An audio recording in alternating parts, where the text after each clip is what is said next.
Hello, friends, and today we got a lot of things to discuss on WOD. So, thank you for tuning to the Boom Broadcasting Network, and thank you for choosing your Saturday to hang out with your boy right here on Boom Broadcasting on WOD. We are one subscriber away. That's right, just one subscriber away from hitting that 500 mark. So, if this is your first time watching WOD, hit that bell, hit that like button, subscribe to Boom Broadcasting. That's why you got to hit that bell so you can get all the content and you can be the lucky number fan to make us get number 500. That's right. You can be the person say, I was the guy, I was the girl, I was the kid, I was the adult, I was whoever it was, whether it was Aunt Joanne or Aunt Joni or Uncle Nehemiah, or if it was Spot the dog who got on his tablet with his paw and hit that button, subscribe to Boom Broadcasting.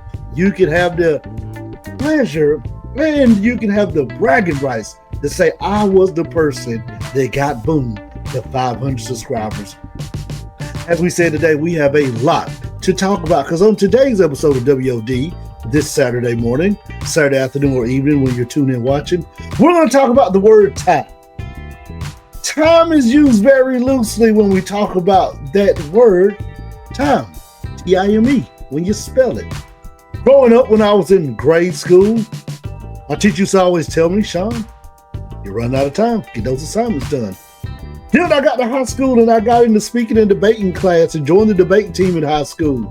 My teacher would tell me at the end, Shawn, get us to the finish line. Run that clock, run that time. Just get up there and do what you do best. Just talk till nobody stops you. That word time, we use it so much. Greatest of all time. We even say when there's certain wrestlers, it's time. We even tell you when we look at our watch, it's time. I cannot wait this week to dive into the word time and talk about two people in wrestling that utilize that word time so much. This is Shawn. This is WOD. Put on your seatbelt and get ready for another exciting episode of WOD.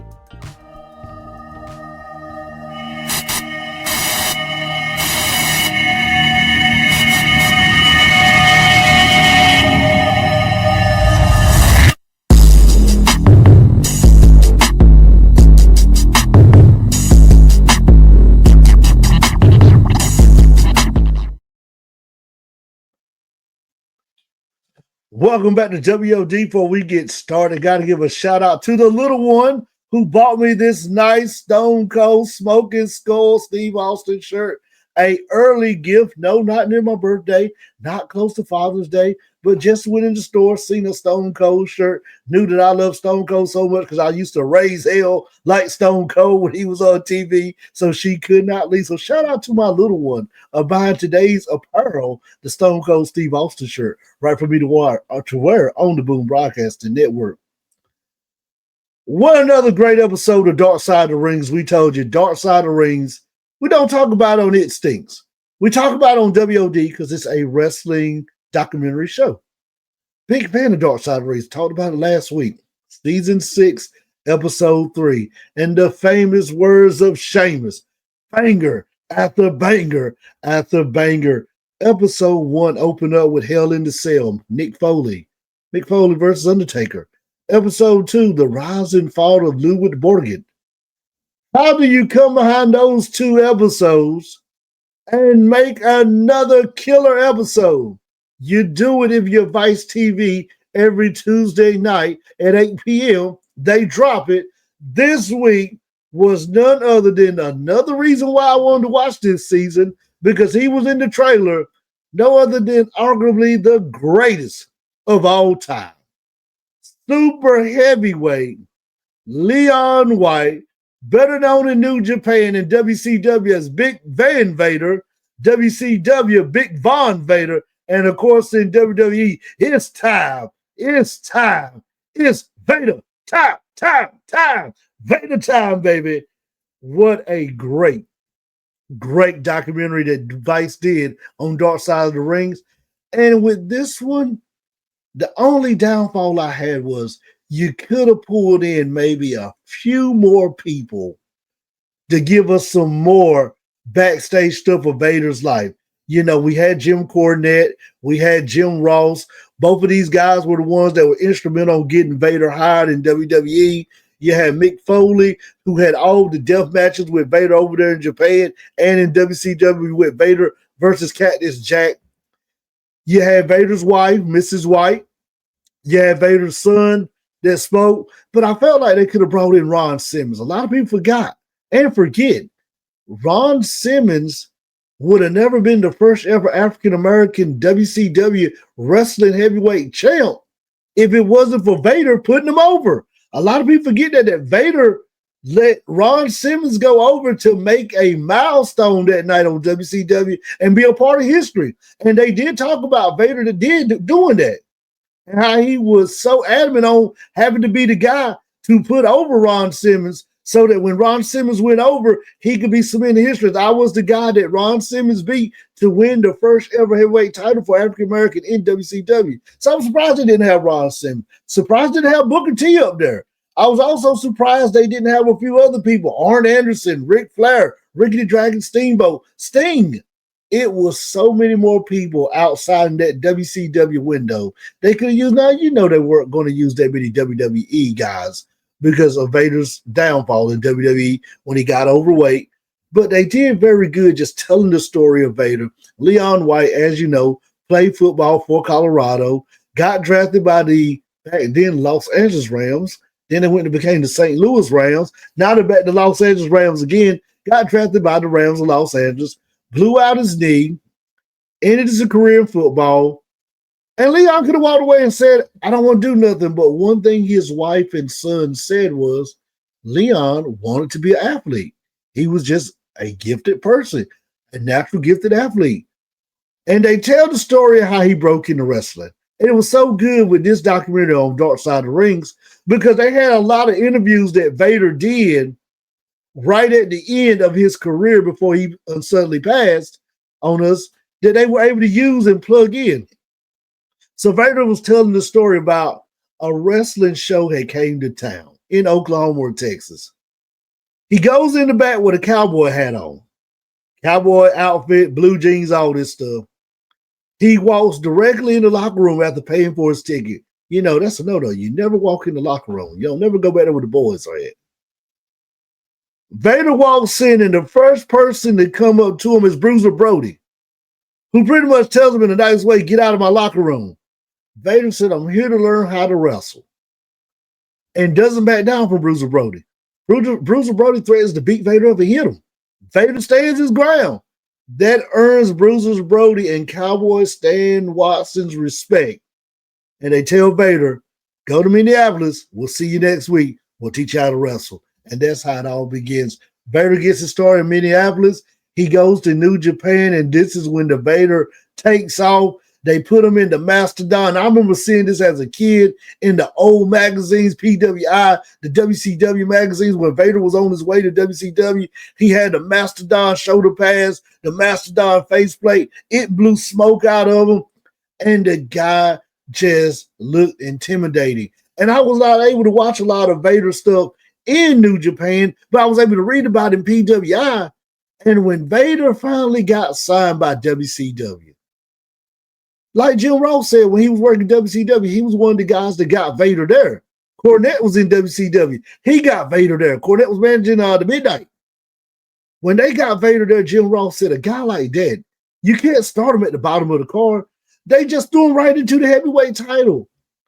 And out of that, years of him being in WCW, we had so many great matches with Sting, so many great matches with Ric Flair, so many great matches with Cactus Jack, so many great matches with Ricky the Dragon Steamboat. The list goes on, the British Bulldog. The list goes on and on and on. The Shockmaster.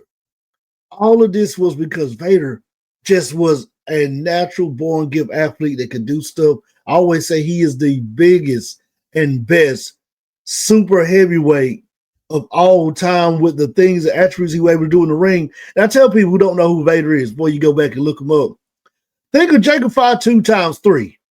That was Vader's size doing what Jacob Fatu does now in the ring. That's what Vader was doing. And they brought up the night when Cactus Jack McFoley said the first night Vader did the moonsault off the top rope in WCW on live TV, Clash of the Champions. He said, I was on the receiving end of the moonsault.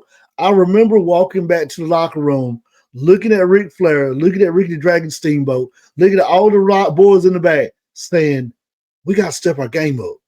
Vader just now pushed the limits to a new level that we got to get there. Because nobody has seen a guy over 400 some pounds do a moonsault off a top rope. That's how gifted Vader was. They talked about Vader's demise in WCW. They talked about how he hurt the guy in WCW. They did talk about that Vader kind of battled some mental health problems that, weren't known back then, but he wrestled a guy, a local enhancement talent, almost semi-paralyzed the guy in the match, powerbombed him, and then after that, beat the crap out of the guy. After the match, went and apologized, said, I'm sorry. Vader talked about it even when they plugged in his interview. It was hard to turn the Vader character off. And you can see that with Vader. Because wrestlers had to carry their character and perfect it. Vader was a monster heel that was unbeatable. So when that bell rang, Vader had to be there. And Vader said, sometimes I did not know when to turn it off. When I went too far, when I was throwing guardrails, and I almost hurt a fan throwing guardrails because I had to throw a tantrum that I was mad that I was lost by a count out. He said, I was in the character. And you don't think about the peripheral and the surrounding around you when you're in the character, Vader said. This was another good documentary. Then they went on to talk about Vader's WWE run. And I was so excited when Vader came to WWE. When I heard Jim Cornette that night at the Royal Rumble say, it's time, it's Vader time, and he did the Vader sign, I said, holy smokes. I was in high school. I said, Vader's in WWE, well, WWL back then. I said, this guy is going to be the champ, and Shawn Michaels is going to have a true adversary to have to get through that. Shawn Michaels could drop the belt to Vader and have to overcome Vader like Ric Flair had to do. That's what made WCW so good. Flair would drop the belt to Vader. Vader would hold it 4, 5, 6 months. And you would see Flair do all of this stuff to win the title back. And it would be monumental to see Flair overcome Vader, the guy you can't overcome. Same thing with Sting. When Sting would drop the title to Vader and Sting would go through all this to get it back, it would be monumental to see the guy who you thought could not beat Vader overcome the unmovable object. I said, this is what we're going to get with Vader in WWE, WWF back then. Jim Cornette's going to be his mouthpiece. Vader is a good talker, but not that good. I thought with Harley Race in WCW, Vader had a great match. I said, but you're now putting him with arguably the greatest manager of all time, Jim Cornette. This is going to be the best era of WWE television. The sky's the limit. Shawn Michaels is going to blow up even more. And what happened?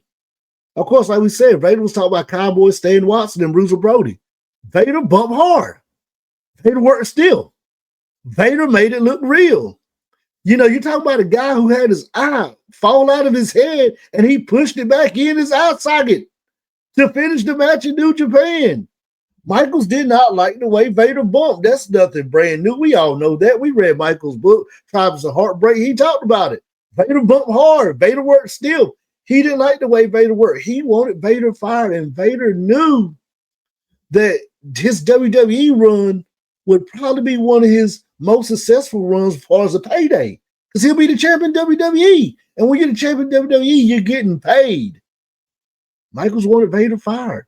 And I even remember The Undertaker saying when Michaels would get out of line and get on the boys' nerves in the back and politic in the back to get his way, they would go to Vince and say, hey, Michael's on the house show versus Vader bumping. Make him bump with Vader tonight. And he would bump with Vader, and they would tell Vader, beat him up, hurt him a little bit. He worked even stiffer. And Vader has said on interviews, he did that when the boys told him to do it because Vader was one of the boys. But the biggest thing with Vader in WWE was Vince never got behind Vader. And we see this with guys like Vader. We saw with AJ Styles till later on down the road. If you are a homegrown name from another production company, whether it was WCW, TNA now, well, TNA before when Vince was there, now with Triple H, it's not like that no more. But if you was a homegrown name from another place, and Vader was a homegrown name, he beat Antonio Inoki, became the first ever American to win the IWGP World Heavyweight Championship in New Japan, put over Ron Simmons in WCW, Long title run in WCW as the World Heavyweight Champ. Household name. We knew Vader. Vince did not want to push him. Vince thought of every reason why not to push him, saying he was too big, he was overweight, he was too fat, he couldn't do this. But Vader was doing this stuff to prove Vince. And like Cactus Jack said, Vader's biggest downfall was when Vince said that stuff, Vader would go out at 450 some pounds and do stuff that was, way beyond the scope of work he needed to do. The moonsault, he would try to do 3 or 4 moonsaults in a match. He did everything he could do to sell himself to Vince to make him a champ, and Vince just would not do it. Vader finally gets fired, of course. He got fired from WCW because him Paul Orndorff, when Paul Orndorff was a producer, got into a backstage fight. Vader ended up getting fired in WWF, WWE now.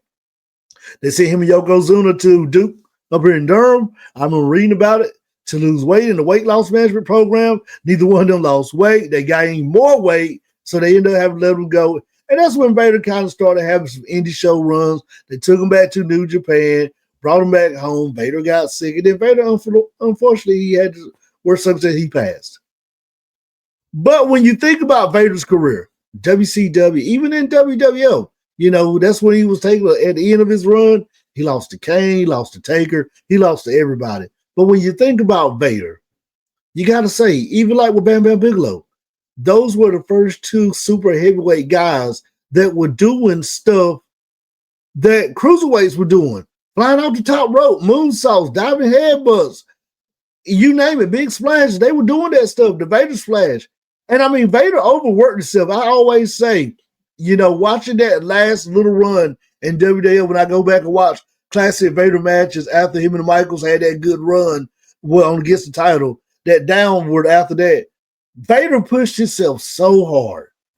And I always understand, like, why was Vader losing? Back as a high school kid, I didn't understand that. Vader was just losing. I was like, why was Vader losing? But now watching this documentary, Vince was having him job out. And even while he was jobbing out, Vader was still trying to show Vince, I can be a heavyweight champ and be that guy I was in New Japan and WCW. Once again, Dark Side of the Rings on Vice TV, they just knocked it out of the park again with another great show, telling the ups and downs of one of the best, greatest of all time, super heavyweights, Big Van Vader, Big Von Vader, Vader or Vader time, right here on this show. This is Shawn. You're watching WOD. Stay tuned. We're going to be breaking down segment 2 as we continue to talk about that word today. Time. Time is the word today on WOD.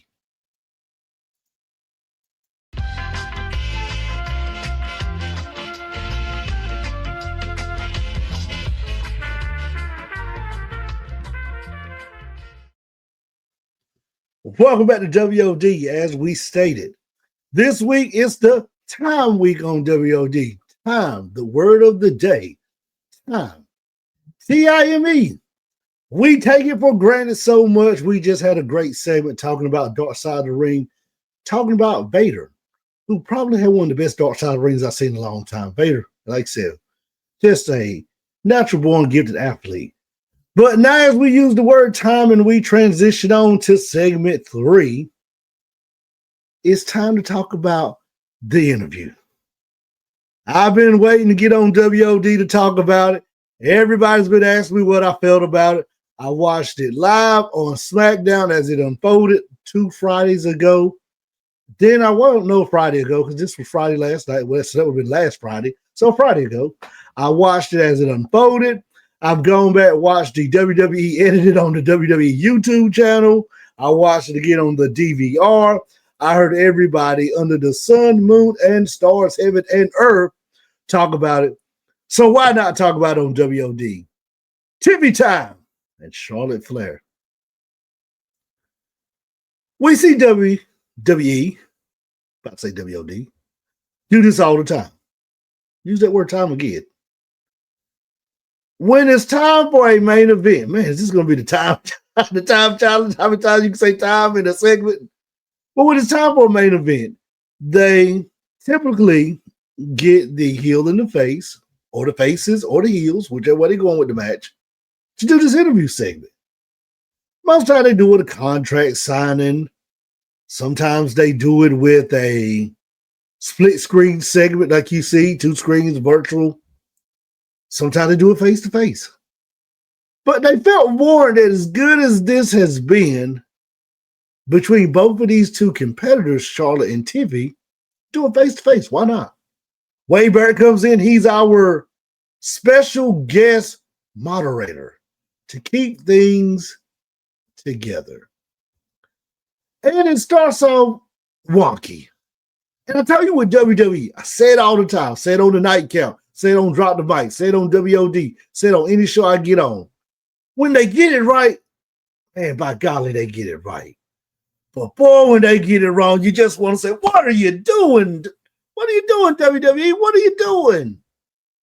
So I knew this segment was going to be wonky. I knew it from day one. Charlotte comes out with her black on, looking like the queen, looking like our queen. She's in her stunning glory, all bow down to the queen. It's in Chicago. She's getting booed out of the stadium, of course, which is fair. Chicago. They're going to boo Charlotte. They don't like Charlotte. Because Chicago fans have been known in nature to like heels. So, of course, they're trying to portray Charlotte as the face and Tiffany as the heel, but the roles have been reversed where the fans are getting behind Tiffany and not getting behind Charlotte because they feel like Charlotte was like Roman back in the days. Even though you're gone and you come back after absence of a knee injury, you're getting shoved right back down our throat, right back in the main event title scene. We want to see you outside of that main event title scene. That's what Chicago fans were saying. That's why they were booing her. But I knew it was going to be wonky. She comes out stunning in her all black, looking like the queen as always. Then Tiffany comes out. And the first thing I say is, are they wearing the same outfit? No, can't be, cannot happen. WWE will not do this. WWE knows better. Triple H, Paul Levesque, Shawn Michaels, and all of the production crew in the back, Road Dogg, Jesse James, all of them know better than sending both of the competitors out in the same outfit. It feels like 1994 lunchroom times in my life where you had a girl come into lunchroom with an outfit on, and then an hour or 30 minutes later, another girl comes in the cafeteria in the lunchroom with the same outfit. What's the coincidence this happens? You see it in movies, yes. But come on, WWE. I knew then that this segment was just a ticking time bomb ready to explode. All it needs was just a little bit of gas for it to blow up on somebody. So I said, here we go. Come on, WWE. When you get it right, you get it right. Damn it, when you get it wrong, you get it wrong. And you got it wrong right at the start. But I knew both of the competitors. A lot of people don't like Tiffany on the mic. I think Tiffany has gotten better on the mic week in, week out. I think she can hold her own on the mic. I really believe that. A lot of people say that they think she's still kind of green. I think Tiffany can really hold her own. She's starting to show that. You got Charlotte can hold on the mic with anybody, with the best of anybody. Segment goes on. They go back and forth, yada, yada, yada. Typical WWE segment for building up to a main event. I would like to see WWE, especially when it's a title main event. Well, it's not even a main event, but a title match. I would like to see WWE put more realistic values into it. I don't want to see the two girls sit there and go, yeah. Table talking, yeah. I don't want to see that. I want to see them really showing that their competitors getting ready to compete for this championship title where we're going to do what we have to do to come out the victor of the match. So, after that, I'm like, okay, we're going downhill. Then it gets to the point of you start to see the tension. And there's no secret. We all know this. Since Charlotte came back and won the Rumble, there's tension between her and Tiffany. It ain't nothing new. Hey, we live in the days of social media. All of us are backdoor internet social media fans of WWE, AEW, New Japan, and all our favorite promotions, TNA. We like to hear the stuff going on behind the scenes, backstage. We know there's heat between both girls. We know this. As the segment kept going, you started feeling like this was the Becky segment again. Remember that segment with Becky and I believe it was Ronda or Becky and Charlotte where you felt it? No, it was Becky and Charlotte where Charlotte dropped the belt on Becky. You felt that type of vibe again. And the thing is with that, when Charlotte dropped the belt on Becky, when they had to change belt, what I think still is the dumbest thing ever to do on national TV, have two champs, both get drafted to different shows, and then think both of them not already having heat backstage, supposed to come on TV and swap belts. Whoever wrote that on WWE, you should be fired. Because what you should have said was either we're not going to draft neither one of them and they're going to stay on their respective shows, or either we're going to have them turn in their titles to the general managers of both companies and have the general manager present the title to the other person. Would have made it even more better. But teach his own here or there. That was yesterday's news. Back to Tiffany and Charlotte. You felt like that's where it was going because you felt the jabs. And I like wrestling fans. Wrestling fans want to feel a part of the show. How do we feel a part of the show? We hijack and take over the shows. Sometimes when I go to live shows, I get pissed off because I can't enjoy it. I want to enjoy it. It ain't about me. It ain't about you. It's about I paid my money to watch a great show. Let me have my moment. I don't care about the This Is Awesome chants. I don't care about the Nature Boy Ric Flair woos. I don't care about the New Day Rock. I don't care about all the other chants they do. I don't care. But when the competitors in the ring, now if they got heat, real heat, I want you to boo them out the stadium. Boo them out the stadium. But I'm not talking about Dom Mysterio Charlotte heat right now. I'm talking that type of heat I saw watching it back in the 80s and 90s. When Ric Flair would tell Dusty Rhodes, my shoes cost more than your house, boy. That was a segment right there where you boo because everybody loved Dusty. He was one of us. He was a common man working hard with his hands. That's why when Ric Flair would say something like that, or I spilled more liquor, I spent more money on spilled liquor than you'll ever make in your career, Dusty Rhodes, we would boo Ric Flair. I would be in front of the TV with Granny, boo, because we looked at Ric Flair he was where we wanted to be. But we couldn't get there. We didn't know how it is to ride in limousines, jet flying, styling and profiling, wheeling and dealing, kiss stealing, son of a gun. That was the life that we all as Americans wanted, that Ric Flair had, and he portrayed as his character on national TV. But we couldn't never get there because we were the Dusty Rhodes people, the hard workers, the everyday common man, working hard with his hands, going to work, whether it was cutting grass, working in the steel factory, working building tires, that good old average American man, Joe the plumber himself, working hard. That's why when Rick said that, we booed. But fans, listen to me. Charlotte don't got heat like that. She hasn't done nothing to get that type of heat. She hasn't even made comments for that kind of heat. So why are you going to take the liberty of me being a paying customer and take over the segment? And like I tell you, I don't have a problem with the chance. Not at all. Hey, go for yourself. But when you do that, you hijack the show. And I know we as fans, we want to feel like we're a part of the show. We want to say, yeah, for that one segment, we hijacked it and we took out a game. And we did. They did. The Chicago crowd, that's a tough crowd. I would not have done it there with those two. I would have waited till we were somewhere else in neutral grounds because Chicago always hijack shows. They take over. They got a strong, loyal fan wrestling base of their fan base that loves wrestling. They love it. And they booed Charlotte, and they threw Charlotte off her game. I mean, this is the first time I ever seen Charlotte off her game like that.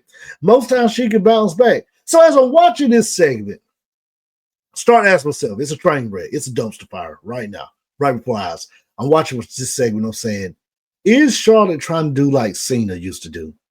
When Cena seen an up-and-coming person that was getting that rub, he would throw you a monkey wrench or a tailspin in the promo and catch you off guard to see if you could bounce back. It was not scripted. It would throw something in there to catch you off guard to see how you react. That was him giving you the nod of, hey, Vince, this is the guy. Triple H, this is the guy. Or, hey, we got to go back to the drawing board. We got to work on this. This was not that. This is just dumpster fire. It was a train wreck. So Charlotte now says a segment after Tiffany says, and this is when it goes into a shoot interview, and Tiffany goes into business for herself. Now, do I think Tiffany's that smart to come up with this? I think so.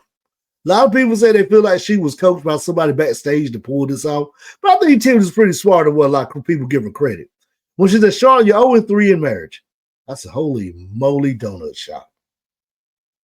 I've seen shoot interviews. I've seen them on AEW, seen them on WWE. When she said that, I said, that is not in the script. WWE is not going to mention that, knowing that her ex-husband, Andrade, is still signed to WWE, and they're on the same show, SmackDown. So I knew then right there that had to be, Tiffany going for business for herself. And of course, Charlotte got to come with a comeback because she wasn't ready. So Tiffany says that, walks out the ring. Charlotte's down big line to Tiffany. Well, that's why Kaiser is in my DM. I'm like, oh, wow, Charlotte, that's the quickest comeback. You could come off with that. You should just let Tiffany have that one up on you. But, Charlotte had to show that she was the more resilient and older seasoned veteran wrestler. So she had to go that route and throw one on her. And now, the stumble part about this is, of course, everybody know Kaiser and Tiffany was dating. You've seen the pictures on Instagram. You've seen them on X, Twitter, Bird, that way you want to call it. You've seen it on that. You see it on Facebook. You see them hugged up at the airport together. We know they're dating. Now, on TV, it didn't show like we know with Lash Legend and my boy, Trick Williams, where it's now spilled over on TV, their relationship. But we knew it. We as fans knew they were dating. So I guess now the question going forward is there going to be punishment from the shoot to interview? One, what do you do with Kaiser? Because it feels like now Tiffany's becoming a face. Kaiser's doing a heel run on Raw. So do you kind of bring him to SmackDown and repackage him to kind of become a face? Because, if you're going to say how it was in the territory days, yeah, the heels and the faces dated, but they kept them separated. Now, with Charlotte doing this, you just broke kayfabe right there, because now either you're going to have to make this guy a face and bring him to SmackDown, or you're going to have the true hardcore fans saying, well, how's she a face dating a no good rotten heel? The segment was a train wreck. It was a dumpster fire train wreck. I felt like both ladies have potential heat. And it's kind of getting to the question of how it was with Brett and Shawn. Can they work together in the ring? Becky and Charlotte. Can they work together safely in the ring without hurting each other? Will somebody go in business for themselves? And I feel like at WrestleMania, Charlotte being the veteran, I wouldn't be surprised if she goes into business for herself and gets one on Tiffany in that match. I would not be surprised at all. Now, since Charlotte's return, she has not had a welcome home reception from the girls in the back. That's no big secret. We read the tabloids. We know what's going on behind the backstage. Back in the days, you had to wait on PWI to give you that stuff. Now you can read that stuff on X. When people on Twitter, when people show stuff after matches, how the reaction is, if they come back out. We know the reception is not good for Charlotte there. We know that a lot of fans will get behind Tiffany because they feel like Tiffany's going to drop the belt to Charlotte. They don't want to see Charlotte be the champ no more. So they're going to kind of push Tiffany like, hey, we want you to keep the belt on Tiffany. There's a lot of friction heat going on. We're 1 week? We can have away from WrestleMania? 2 weeks from now, we'll be at Mania. Can these two put everything aside and make it work? That's going to be the question right there. I don't know. I cannot wait to keep building up on this match because this was a good build. And I mean, I hate that both of them went to a shoot interview style, but it was a good build. And I just felt like before this, we had a good build to it. Then this kind of gave us a stumbling block. Like, okay, come on, guys, can we regroup? This is why WWE sometimes has to let these build-ups continue to be one-on-one or do the split screen. Do something like that. So much they could have done with this. Like I said, this was a dumpster fire. Both girls win the business for themselves. Tiffany definitely win the business for themselves. I would not be surprised there was some backstage punishment for Tiffany because I know they did not have her script to say that. So I wouldn't be surprised if she faced some consequences after all this blows over. We want to thank everybody this week for tuning in to WOD. We had a great show. We talked about Dark Side of the Ring's Vader, and we talked about the Charlotte and Tiffany Stratton controversy going on right now. Don't forget, we're 1 week away from Mania. We will be doing a Mania prediction show with all my guys on the Boom Broadcasting. That's right. It's time for another Wrecking Ball edition of WOD. We'll be bringing all the guys in on WOD to do that show for that one right there. So definitely tune into that. We'll be dropping the dates on that. And this may be one of the biggest collab shows ever. We may try to bring everybody in on this one. This may be something big right here. We're going to make this one even bigger than what last Wrecking Ball was. So definitely be on the lookout for that. This is Shawn. Enjoy your Saturday. Enjoy your weekends. This is WOD. And ladies and gentlemen, I'm leaving the building. I am out. Lucas out.